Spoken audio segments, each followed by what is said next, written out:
Here we are in the big 2025. 5 years have passed since I initially started this channel, around this time at least. And back then, one of my first videos ever was doing a top five of my favorite anime at the time. And at the time, I actually had seen a fair bit amount, so it's not like I've just watched so much since then that it's like, oh, my tastes have just grown to astronomical levels that you would never be able to comprehend what I have in my top five now. No, for the most part, most of my tens have stayed like in a relatively similar position. And if they have moved up or down, then it's basically only be because, I felt like moving them based on whatever attachment I have to them. So this is me doing my update video for that since, a lot can happen in 5 years. People aren't the same. People's lives change a lot. We go through different things, value different things in our media, and find different interests. And maybe I just don't think about some of the shows or movies that I just have thought about in such and such. So here's me going down the list again, talking about it in this format. And this time, I'm not only going to talk about the top five of all time for me, but I'm also going to talk about the top five of this decade so far, because I think that's a relevant topic to bring up since we haven't really done like a cumulative video on that since I stopped doing seasonal impressions, because I thought it was a little bit reductive to keep doing it when I really didn't cover all the shows in their in the way that I think they should be respected. And if I was gonna do something like that again, I would do it in a much more like condensed format. But that aside, let's try to move through this with my top five of all time. Wow. And we can start here with Hoseki no Kuni. So Hoseki no Kuni is going to be taking my fifth favorite show of all time, because it's just lasted with me for a really long time. When I was in, probably I want to say, sophomore year of high school, I watched this show and I really connected to the character Foss. And it's like, at the time when you're an adolescent teen and you have like a lot of like different emotions flowing through you and a lot of like displacement with yourself and your identity, it's very easy to attach to a character like this. And it's not like the most unbecoming coming of age show of all time that it's so just intellectual you just can't understand psyche or anything like that. You can still connect to the characters, but at different points in your life you can also connect to different characters and see where they're coming from, which is why after reading the manga and sort of getting a lot more acquainted to these ideas over time, I sort of thought it was undeniable to, deny this piece of media its time in the sun, for me especially, for which it is actually sort of moved along the lines of, first it was a 7 out of 10 because I really didn't like the last 3 episodes because it kind of like builds the show into a cliffhanger at the time. So for about like maybe like 3 years it stayed at a 7 out of 10, but I still really thought the character Foss was in like my top 5 characters of all time. But still, I denied its flowers for a very long time until I decided, well, you know, let me watch it again and see what I think then. And then I'm like, okay, then this show is easily an 8. And then obviously after that, it stewed more and more until I made my eventual video on it and I gave it a 9. And then a couple more months after that, I'm like, yeah, who am I kidding myself? I'll just give it a 10 and see where it comes. But then the more I thought about this project, and the more I thought about how much it meant to me over a extended period of time, the more I just thought, well, it seems rather ridiculous to put a show or movie like The Wind Rises or the Rurouni Kenshin OVA, which has previously held the 4 and 5 position on my top 5, uh, when I don't even really think about them that much, and which is why I've sort of demoted The Wind Rises to like a 9 out of 10, because I don't really think it actually fulfills the emotional resonance after its first rewatch. I think as you watch it more and more, it doesn't actually like fulfill what your original experience was, which is kind of like not the same thing for Hoseki no Kuni, because it's always great. Every time I watch it, I think it's always great. Every time I read the manga, it's always great. But obviously, I'm just talking about the anime production here, which I think is actually a better experience than reading the manga in like a just sitting and reading kind of thing. Because reading isn't really my thing. I'm not really entertained that much by static text without like a lot of visual engagement. So yeah, to keep it short, I've this is one that has stood the test of time, but not as much as this next one, because to replace the Studio Ghibli movie that what's it called, the Studio Ghibli that previously held this position, I'm sort of giving it to instead Ponyo. Now I recently watched the subtitled version of Ponyo in theaters, I believe this year. I went by myself, and then I subsequently didn't like it a lot because I was sort of off put by the fact Liam Neeson wasn't playing the what's this character's name? Fujimoto. I really actually prefer the English dub of Ponyo because it actually has just lasted a lot longer with me. Believe it or not, Ponyo has been, actually was my first anime ever, and I didn't know it at the time because it was in English when I watched it, and then over time, obviously, I got reacquainted with it over the years. Probably seen it over like 12 times. And it only has gotten better and a more fulfilling and happy experience. I've really become quite content with the idea of it being here and serving as like the ultimate visual experience that you could ever see.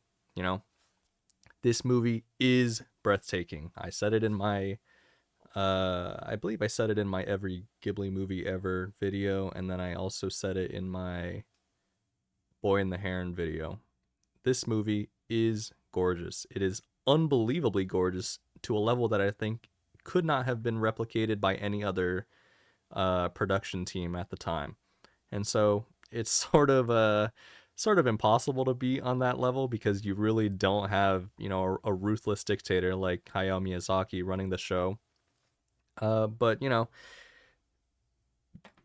I think this one, if we were gonna say longevity wise, easily beats Hoseki no Kuni because I literally watched it as a child around like maybe like 10 or something like that. So it definitely has the longevity and it definitely has much more of a lasting connection that I think is more than apparent over the years. And that's not to say that it has no emotional core within the movie itself and outside of my own life. Of course, it's obviously just a very enjoyable experience. And there's a lot to think about within its characters and how it presents this sort of man versus nature motif that obviously Hayao Miyazaki really loves, but in a much more like grand orchestra. It feels like an orchestra, coming together and sort of like having different ups and downs and different ways of exploring these ideas in what he deems as a children's movie, which, I think they're pretty complex themes as all of Hayao Miyazaki's movies has. But, a lot to soak in even after this. I believe I won't just stop watching the movie for any particular reason. So yeah. Now the top three clearly is not changing all that much for me, at least. It's just Sangatsu no Lion, Shogen, Roku Rakugo Shinju, and Keion. Those three were here last time and they're still here this time. But I've had more time to sit on them and more time to really think about like why they place here as well. So Sangatsu no Lion still occupies the third place slot here. Uh, and I really do enjoy the second season more. I forget in my last video on the top five, if this was actually me liking the first season more or the second season, but I actually do like the second season more. I think it has possibly the highest level of visual engagement, second to Ponyo, that you could ever get out of a product. And also it has probably more emotionally complex highs than Ponyo delivers on by in utilizing these visual like techniques and stuff like that. It's just like there's too much to like sift through these episodes that it doesn't seem all that impressive at a first glance, which is why when I first watched it, I gave it a 7. I actually gave both seasons a 7. And then only when I came back to it, obviously I had a bit more of a cathartic experience, and I was like, how in the hell did I ever give this a 7? Sometimes it takes a second watch to really, absorb and really get acquainted to the material in a much more like, I'm not so interested in the shogi aspect and much more like trying to just see what the characters are doing in this circumstance, because I think that's what a lot of the first watch of this show boils down to. It's like I'm trying to understand what is even like occurring, what is the narrative plot line that I'm supposed to be following, who's the more important character, when that's not really the case. All these characters lead separate lives and they lead separate identities that you're supposed to be equally interested in, regardless of how relevant they are to the grand narrative. And that's so interesting how it ties in. And I've been more and more on this idea of people doing multi-narrative character storytelling in a really boring way, especially in pieces like Arcane, which I saw, I believe, like 3 months ago. And in Arcane, it's sort of like, well, all of these people in this universe do necessarily take place in the same like environment, and they could meet up at some point, but they don't actually intertwine in the way that makes it fulfilling for each character's progression. And I feel like in this show, more often than not, you'll be led on one rabbit hole after the other, and they all feel equally as important and gratifying in teaching you the different stages of someone's life, the reasons people take these certain decisions, and who they're fighting for. There's so many complex ideas, from youth to adolescence to old just old heads, that you can't help but be absorbed in the different ways they're exploring just life. That's what's just so impressive about Sangatsu no Lion. It continues to impress me to this day, especially after reading the manga, which, again, I'm not really a huge manga fan. And the manga isn't complete, obviously, so it's sort of like, I'm just going through stuff and seeing what happens. But, you know, so far, I've had a pleasant experience having watched, I believe, the last time I watched the series in full, I believe is when I actually just wrote my review of it in like 2020, 2020 or 2021. So I haven't watched it since. But even then, don't really care. I watch some episodes from time to time and just like sort of like relive the the as any aspect that I'm looking for or would like to see again, because it's just an enjoyable experience anytime you put on any episode. It's good. So yeah, after that, there's a switch, because I actually have switched Shogen Rakugo Shinju and K-On! Season 2. So Rakugo Shinju is taking my second place spot now, because I actually don't think I have that much of an attachment to it, nor do I actually think about it that often. All of these shows I actually are shows and movies, I guess, I think about relatively often. Hoseki no Kuni, think about like every week. Ponyo, maybe every month. Sangatsu no Lion, probably once a month. Shogen Rakugo Shinju, maybe 6 7 months I'll think about it. K-On! Maybe like once a week as well. So this one is actually an interesting pick of why it even stayed here in the first place. And I think that it boils down to, it is such a visceral impact of watching it for the first time and sort of absorbing it and, soaking it in after, I believe I've seen it 3 times. So I've seen it 3 times, and I've seen the first episode maybe like 6 times, and then I've seen the director's cut one time, a director's cut of episode one time. And just so you know, there is a director's cut of episode one, and it is actually superior to the actual TV cut of the show. So I recommend, if you actually do like watching this show, you try to find the director's cut of episode one, because it is actually quite a fulfilling experience. But this is not a show that I actually think about. This is not a show that I want to analyze ideas from, nor think that it's necessarily like that complex of a show. It is truly a narratively driven show that just happens to have complex characters with uh very adult themes that I don't think I actually have seen done to this level from shows that I have already seen. So don't bring up any shows that have done it better because I probably haven't seen them or maybe just don't like them in general. I can't have seen everything. It's not possible. But this is the show that has done it the best for me. Has done a wonderful job of delivering simple visuals, not incredible production like Sangatsu no Lion, obviously, but it makes up for it in very simple uses of visuals, music, and just impressive, unbelievably impressive voice acting. The soundtrack, obviously, by Kana Shibue, incredible soundtrack. Still to this day, I have it on Spotify as well. Unbelievable soundtrack that rivals some of my favorite soundtracks like Samurai Champloo as the ultimate way to experience a show like this. And there are some soundtracks that do indeed do the show more justice to its tone and sort of presentation. Like in Hoseki no Kuni, I think the minimalist soundtrack and sort of the approach to sound design they take in that complements it well.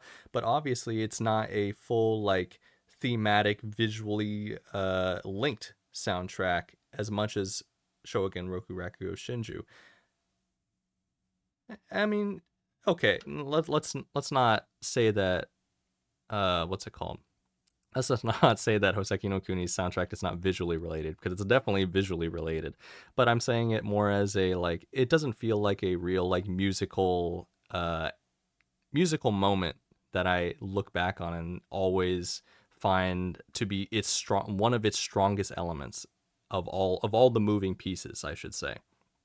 For example, in La La Land, if you just take out the music in La La Land, it no longer becomes the complete piece that it wants to be.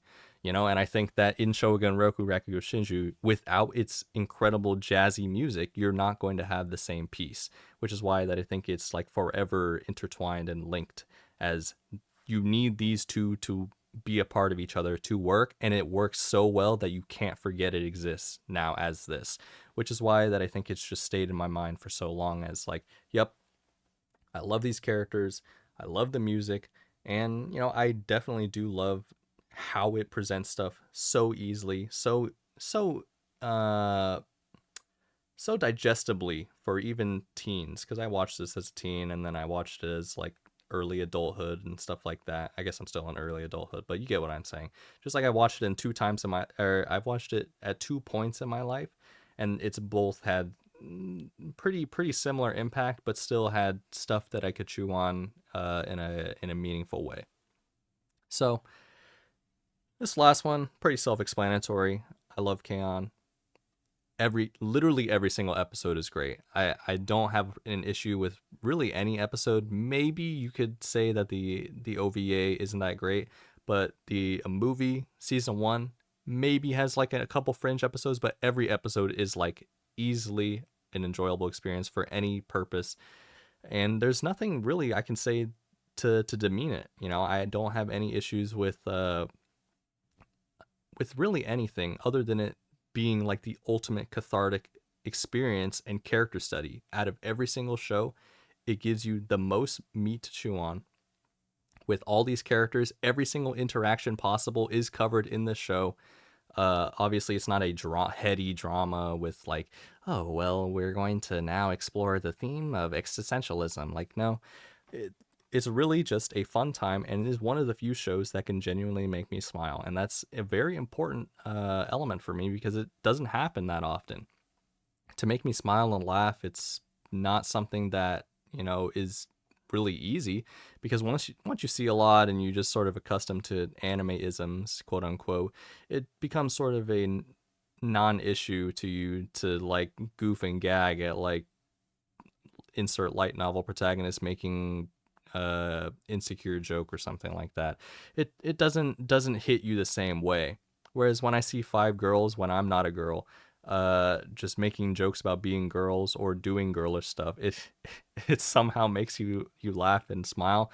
That seems like a big achievement to me. So I actually do appreciate that, and I think that people people that do enjoy this show all pretty much align on the same basis. They like this show for pretty similar reasons. There's not much like there's not much like caveat to like why people like this show. It's a very simple but gut punchy show when it wants to. It has emotional highs, it has range, it has everything that you could ever want in a show all compacted into one proper piece. And there's, you know, that's all you really need.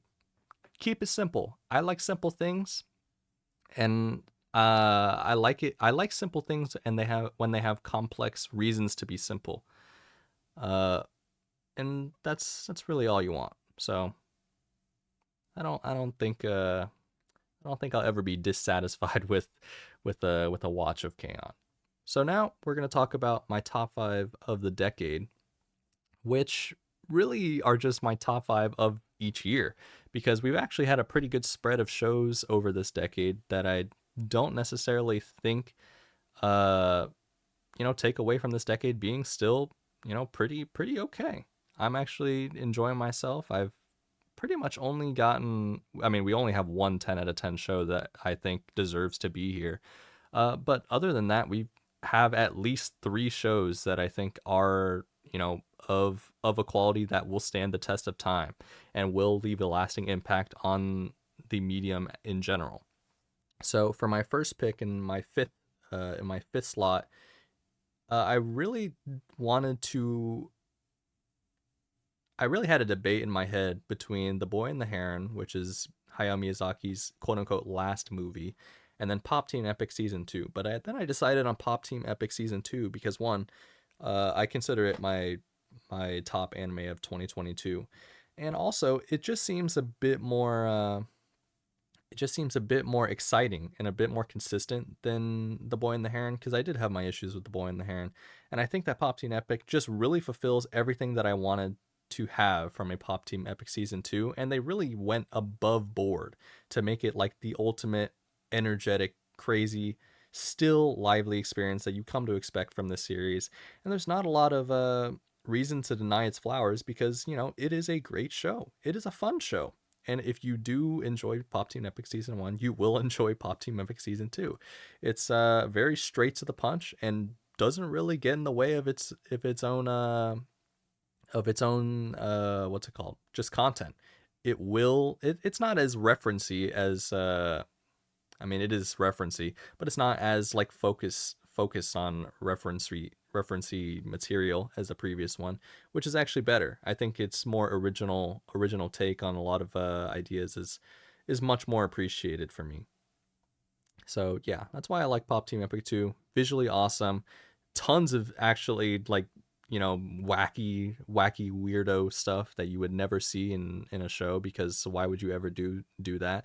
And it's very appreciated. Obviously everyone loves the fact that they're bringing in veteran voice actors. They brought in Shinji and Asuka's voice actors. They brought in Yui and Mugi's actors from K-On!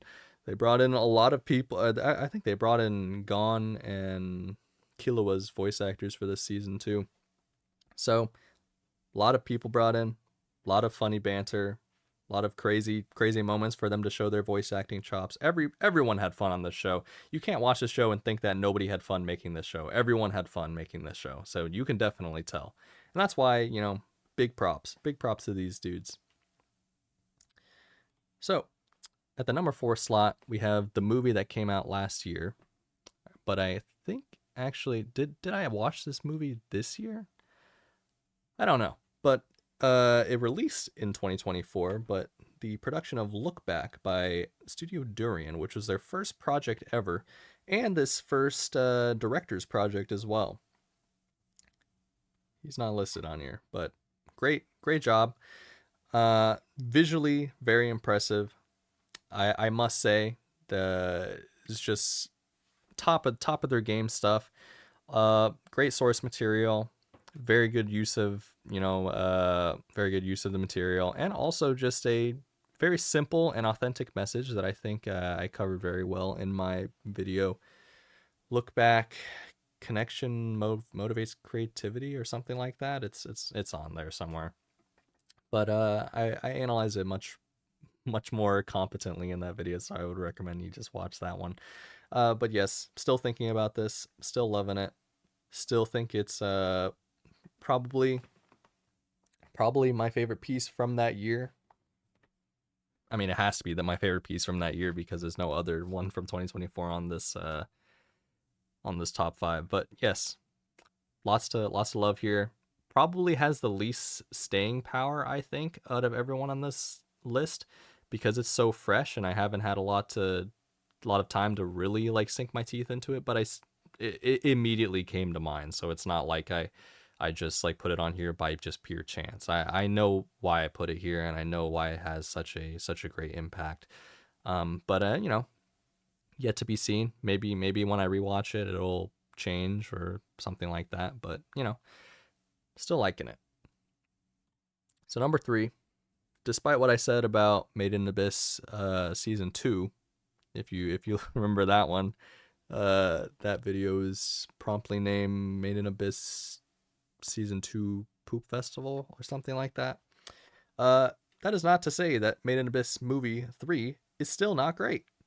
Made in Abyss movie 3 is probably even better than the show and more consistent, aside from its final stretch of minutes where they do like a Prushka flashback for like, I want to say like 5 minutes, and it's kind of annoying because it's literally just pure flashback plus music, just supplemented onto it. So, you know, very impressive piece.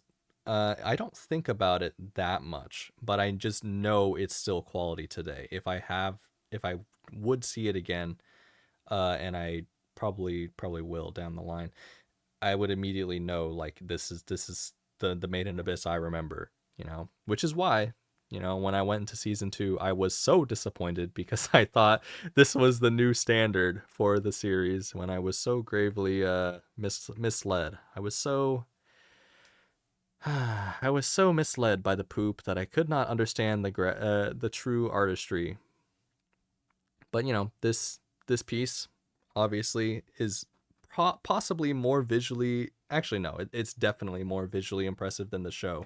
It's a movie production. It's going to be probably more visually impressive, and it's also just like content-wise some of the most interesting material that we've gotten adapted. So it's going to be pretty much a banger. Anyone can sit down and watch this movie, pretty much be happy with the product they've seen, and it's very gruesome piece, and they do justice to the severity of this gruesomeness with the appropriate depictions. So yes, still liking this piece, still loving this piece. Gave it a fat 9, and to the next one. So now Oni-chan wa Oshimai, or Onimai, is the second best show of the decade so far, in my opinion. This show has given a lot of thought, or I've given this show a lot of thought. In fact, I have a video series coming up examining this show in its entirety, so be on the lookout for that. And yes, I have always thought of this show as something of an anomaly in the realm of gender benders because I've never really seen a show done to this level. It's so well polished. It's such an interesting direction for Studio Bind, who is most known for their adaptations of Mushoku Tensei. And it's also just simply one of the most endearing pieces of media that I've ever seen. It's so warm and heartfelt that you really can't deny any of its messaging beyond the screen, because it is authentic and it has a lot of interesting things to say about our identity and how our gender is perceived through other people as well. So I'll explain a bit more a bit more competently in my series, but for now you'll have to make do with that. Still thinking about this series, still loving its visual color palette, still loving its cast of characters. Every episode matters. Literally every episode matters. I will definitely say this now. The reason I have made this like analysis of this series, multiple episodes long, is because every single episode matters and every single episode has a purpose. And, that's all you want from a series like this. So, for the number one slot, and whoever could have seen this one coming, it's Redo of Healer. Come on, did we expect anything else? Redo of Healer is the top show of the decade. Hard nut to crack. You're not gonna beat it. It's so good you can't beat it. Look at this mean score. Look at this score. 6.32. These are sheeple. These are sheeple who don't know true entertainment when they see it. So Redo of Healer, for those who are not aware, was the most controversial show of 2021. And in my seasonal impression of 2021, I said I was probably going to drop it after one episode. But you know what happened is that, I wasn't going to watch anymore. But then my friends said, hey, are you watching Redo of Healer? It's getting crazy. I'm like, you guys are watching that show? And they're like, yeah, you got to watch it. And then they throw on episode 9, the Bull episode, because I had not watched it like since episode 1. It was already airing at episode 9. And I saw the Bull episode. I'm like, wait, there's something here. I think there's something here that we need to think about. And so obviously I caught up and I was like, wait a second. Now we're doing something crazy. And so I have a blast watching Redo of Healer. It's possibly one of the funniest, most satirical, even if I don't even care what people say. It is my favorite satirical piece. It is my favorite satirical piece possibly ever, and it's endlessly funny. I literally can't stop laughing watching it. It's so funny to me. Every single part of the show has something funny to laugh at. And people, or the sheeple I should say, will say, oh, bad writing and there's abusive behavior. It's just like, bro, you just got to grow up. You just gotta grow up and lock in. This is Redo of Healer. We don't take prisoners in Redo of Healer. Kaoru's the GOAT. He doesn't take prisoners. He keeps property. That's what his shenanigans. That's what he is up to in this hoe. So, lot to think about in Redo of Healer. Actually, not a lot to think about in Redo of Healer, but that's sort of the point. And it's such a unique show, especially in the erotica genre, that I think people don't really give it its flowers for that reason. And if you take a look at the other shows in this genre, some people like Isekai Harem Make You and stuff like that, but that's like budget Redo of Healer. What you want is the real hard hitting material. You need this real crazy stuff. You guys ever play Crazy Taxi? You need that real Crazy Taxi stuff. So don't be playing with Kaoru like that. So most anticipated shows that I want to come out within the next decade: Redo of Healer 2 and Hoseki no Kuni Season 2. The only one that actually seems feasibly possible is Hoseki no Kuni Season 2, because they've actually said they would do it if they got greenlit for it. So I guess if the licenser decides to let them do it, which might happen, I don't deny it will happen at some point maybe, but I don't foresee a Redo of Healer Season 2 coming, unfortunately, which is a shame, because it's actually quite an enjoyable show, and I'm actually caught up on the manga. So don't even play with me. I know ball on Redo of Healer. Don't even play with me. So that's pretty much about it. There's not much to go on beyond this point. Mostly just sort of thinking about how my tastes have changed over time, which is, again, not much. I've definitely valued more of an emotional attachment to my shows over time, but it's certainly no discount to say that, just because you need to have an emotional attachment to a show doesn't mean that you can't also attach to a show based on the pure craziness of what it offers. So if you're not like directly how is anyone supposed to directly resonate with Shogun Roku Rekushu Shinju? This thing takes place in like several centuries before where we're at right now. Not centuries, but you know what I mean. It's like post-war era type thing. So there's no one on Earth who can possibly like, oh, I've had this experience before. You can relate to the human experience, of course, but no one's ever had this experience. No one's ever. I mean, maybe people relate to Redo of Healer. Maybe you actually, done some crazy stuff. Who knows? if you have, hit me up. I want to know this experience. I want to see if you can actually match up to the GOAT Kaoru. Can you match up? So, yeah, that's it. Thanks for watching, and I guess we'll reconvene in a hot minute.